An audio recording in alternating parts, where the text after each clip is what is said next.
Okay, Faizel. So now is our review time. So tell us what we're going to be talking about this time.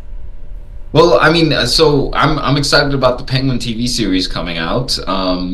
So I thought we could talk about the last Batman with Robert Pattinson. I really enjoyed it. I know you don't watch, like you said, you don't watch the DC the superhero offspin things.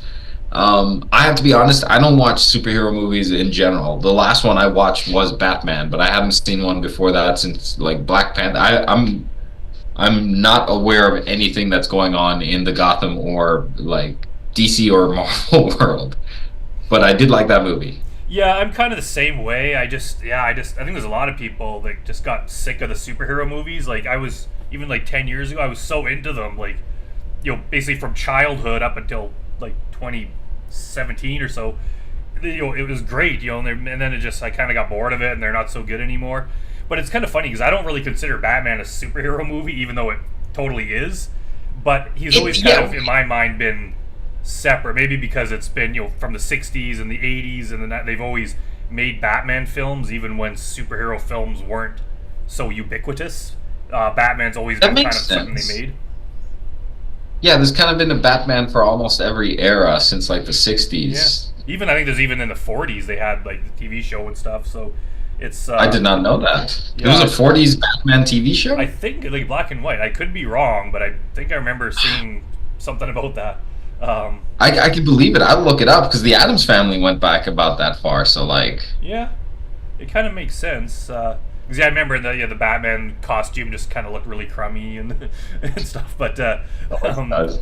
yeah, I did like the whatever that last one that came out, the Robert Patterson one.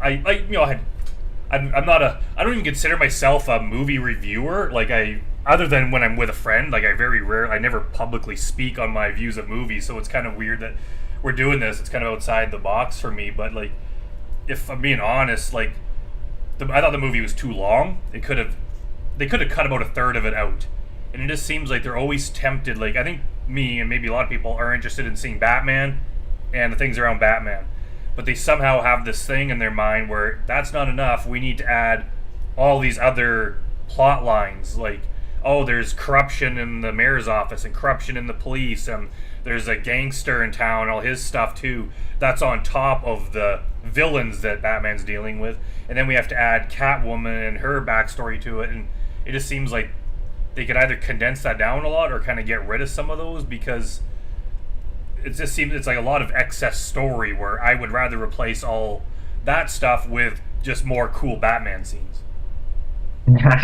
Fair enough. I kind of actually I come at it from the opposite direction because like I really liked the backstories they had for everybody, and I liked how they kind of like not directly, but they did tie things into like I guess you'd call it social commentary, but I don't like that word for film because like that puts it in a certain time in a certain place. I feel like it like what's being talked about in Batman is timeless, but like they contextualize it for like 2024 or 2023, which I really liked. Um, I was, and you know what? Here, actually, I'll ask you a question in regards to like. So I grew up in Tanzania, so I had no conception of pop culture at all, right? I like, especially in terms of music, no idea what was going on. I had the internet, so I was like downloading my own shit, but like I used to think the Mighty Mighty Boss Tones were like a super underground band. That's like how out of touch I was with it. So like I know for me it was pretty striking that they used like Nirvana's "Something in the Way" as the opening song, and I don't know how popular that song is here. Like it's it's the last it's like a it's the last song on that album, and I didn't know how popular it was. So like when it showed up in there, I was like, interesting. Yeah, and honestly, that's the only song I can remember from the movie is that part, and that was a noticeable part because I was like, holy crap, that's such a strange choice. Like, even It like is, isn't when I was it? a kid, like Nirvana was popular, but Of that course. song was not a mega popular Nirvana song. I'm sure like their fans liked it, but it wasn't a like a It's a bit of a downer. Like it's yeah. not as like up tempo as the other stuff, and like it's just Kurt and like his acoustic. Maybe there's some drums in there. Like And it fits It, the it is a movie though. It strange fits choice, the movie isn't quite it? well. Like It does. it's kind of a depressing song, but it fits that. And I will say, like the one thing, although I don't like all the offshoot stories, one good thing about it is that they did a great job of creating the world. Of just creating, like, it's not just a city and all you see is Batman. There's like other stuff in this world, so you kind of get a better picture view. So in that way, it's like they succeeded in that. I just prefer kind of smaller, tighter stories. Even in my own stuff, I'm kind of getting away. I'm kind of sick of the whole universe world building thing. And I read an article. You're trying it was to, in a like, horror magazine. They had an article about how movies, like in decades past, they used to be, the world was the movie. The story started and ended in the movie. No sequel, no world building. That was it. And there's kind of like a charm or something to that, where it's like, this is the movie. Whereas now it's like every story you go in expecting, like every character is going to have their own thing, and then it's almost getting Like, it's too kind of much. crazy. Like, they have like the Shining, not the Shining. What are the horror movies? Like Insidious and all those, and they're trying to build an entire world out on that. And like, it's like not everything deserves a cinematic universe. You know who I think did it really well was the Kevin Smith and his Askew universe. Askew universe. You'd have like characters that would be in the movies that were from other movies, but they never really like really interacted with each other. They were just kind of there, and they like you got the sense that they all lived in the same town, but there weren't like giant crossover events or anything like that.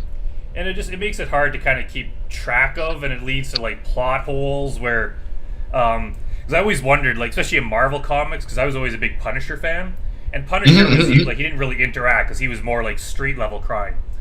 So he'd be reading this Punisher story about him fighting some drug dealers, but meanwhile the Fantastic Four are fighting an alien invasion of New York City. So it's like, wouldn't he notice buildings crumbling around him? Like, wouldn't Like, that be affecting it? But they kind of just gloss over that. exactly. It's like sometimes I prefer, like, let's just have it a separate universe, so not everything affects everything else.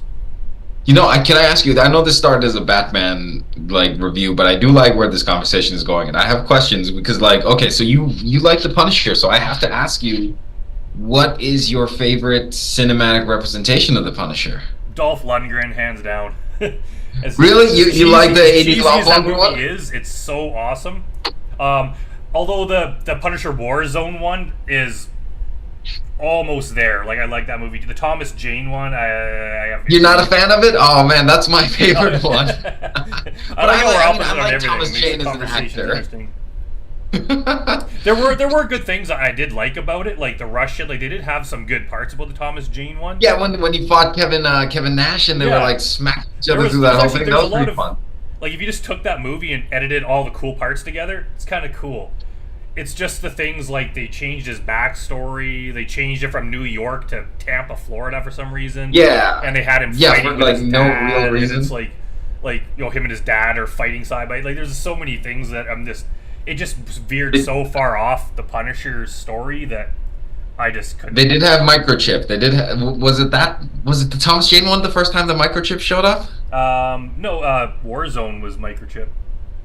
Oh, was it Warzone that was microchip? Yeah, the Wayne Knight, yeah.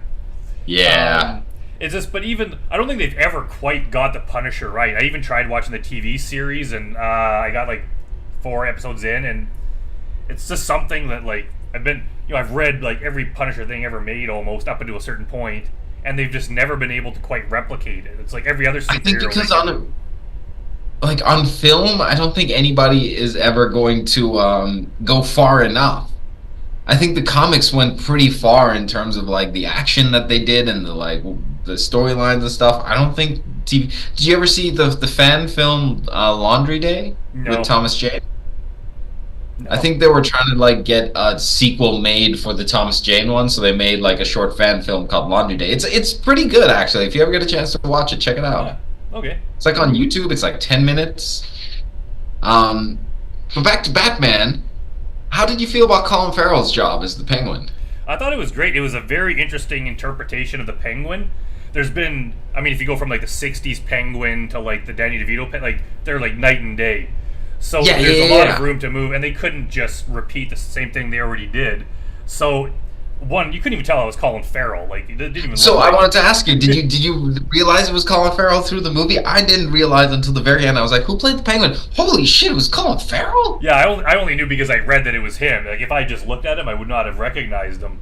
But yeah, Oh it was my such a good God. interpretation. He did a good job. Especially like I don't even think he's a great actor. I don't like to bash people, but I've never been a fan No, of no, no. his. But I'm like, holy cow, he did a good job of that.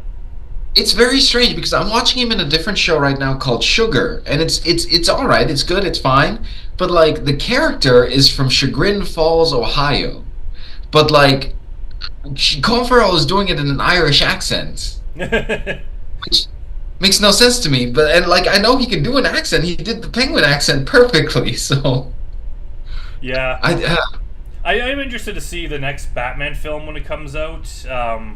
oh yeah. It's like honestly, of all superhero movies that are starting to not appeal to me, like it seems like it's the one that's the kind of the shining beacon that might actually continue to be a good series. Why do you think Batman has been so universal in terms of its like appeal? I don't know. I think it's just like it's one like it's an old, just kind of. I think people like those vigilante stories, right? It's people fighting crime, and it's simple, and you don't need a massive universe around it and a really complicated backstory, and you don't need infinity stones and other things like that. It's just he's mad because his parents were killed, so he fights crime. That's the story, and he's just You know dark. what? He That's a looks good. cool. The villains are cool. The dark, gritty city's cool. So you kind of put that all together. It just makes a story that's going to have appeal to it. That's a pretty good explanation. I've always said DC has the coolest villains. Hands Yeah, down, the DC villains are the cooler ones. yeah. I love DC villains. I was going to ask you what you thought of the movie overall. Do you want to give it a rating out of 10? Oh, sure. I guess overall, I would give the new Batman movie. I give it 7.5 out of 10. 7.5? How about you? All right, because I know you don't like to give out a 10. I'm very curious to find out. Maybe one of these days, do you have a 10 that you've ever come across, or have you yet to come across a 10? I'd have a few 10, maybe. It's kind of one of those things. I want to leave some wiggle room in case, like, what if I give a movie a 10 and then I see a better movie? Then it's like, what do I give that, right? So I always say, like, even Godfather would be like 9.7. It's getting there. Okay. I'd love to hear a list of your perfect 10s. Maybe we'll have to do that as a side Yeah, podcast one day. absolutely. What are the perfect 10s? I think I'd give it a 7. Yeah. A strong 7, light 8. It could have done more, it could have done less. So, yeah. Anyways, that was a great podcast. I love our conversation. I always love talking movies with you, like Brandon. If you didn't realize, I love talking like what people think about movies and what people think like movies mean. So like this is fun for me, and I love trying to bring you out of your shell on it. Awesome. Well, thank you. All right. All right, well, See you folks, guys next time. keep in touch for the next podcast.